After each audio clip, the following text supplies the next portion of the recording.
ষড়যন্ত্র রুখে দিয়ে আমরা এই জুলুমকে বাংলার মাটি থেকে স্থায়ীভাবে উৎখাত করবো ইনশাআল্লাহ। প্রিয় সহযোদ্ধা, আপনারা ইন্ডিয়ান মিডিয়াতে, ওয়েস্টার্ন মিডিয়াতে আপনারা দেখবেন দাড়ি টুপি মানুষগুলোকে কিভাবে জিহাদি এবং জঙ্গি ভাবে ট্যাগ দেওয়া হচ্ছে।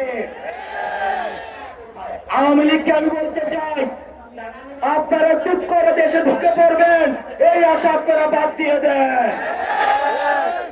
আপনারা মানুষের মানবাধিকার লঙ্ঘন করেছেন, ভোটাধিকার লঙ্ঘন করেছেন, শিক্ষার্থীদের হিউম্যান ডিগনিটি লঙ্ঘন করেছেন।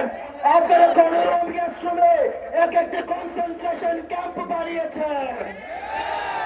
আপনারা যদি আর বাংলাদেশে কখনো ফিরতে চান, আপনাদের প্রত্যেকটি আপনাদের জুলুমের বিচার নিশ্চিত করে ছাত্র নাগরিক সিদ্ধান্ত নিবে আপনারা এই বাংলাদেশে আর কখনো ফিরতে পারবেন কিনা।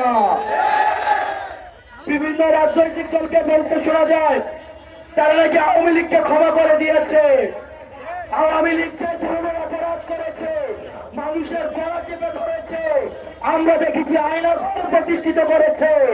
আওয়ামী লীগের আগামী 100 বছরও যদি জেল খাটে তাদের বিচার নিষ্পত্তি হবে না, হবে না, হবে না।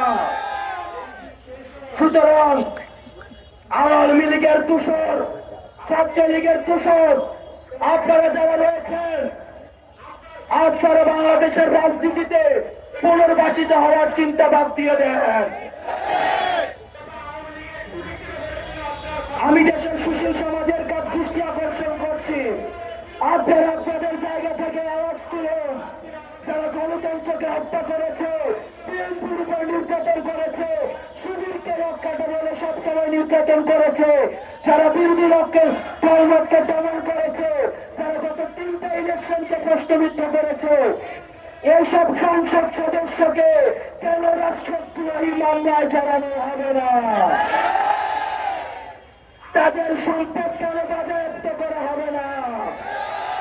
গত 3টা ইলেকশনকে আমাদের বাজেয়াপ্ত করতে হবে, 3টা ইলেকশনকে অবৈধ ঘোষণা করতে হবে, আমাদের সংবিধানকে বাতিল করতে হবে এবং আমাদের পুরনো সংবিধানের সেই রাষ্ট্রপতি রয়েছে তাকে দ্রুততম সময়ের মধ্যে অপসারণ করতে হবে।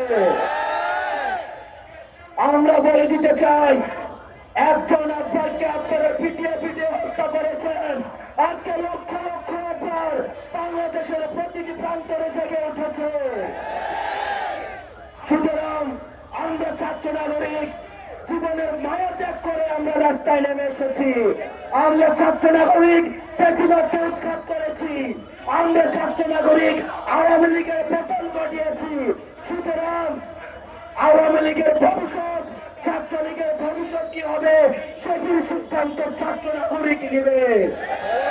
আর আমরা ছাত্র নাগরিক সিদ্ধান্ত নিয়েছি, যতদিন না পর্যন্ত আওয়ামী লীগের, ছাত্রলীগের বিচার নিশ্চিত হয় ততদিন পর্যন্ত বাংলার মাটিতে তাদের পুনর্বাসন হবে না, হবে না, হবে না।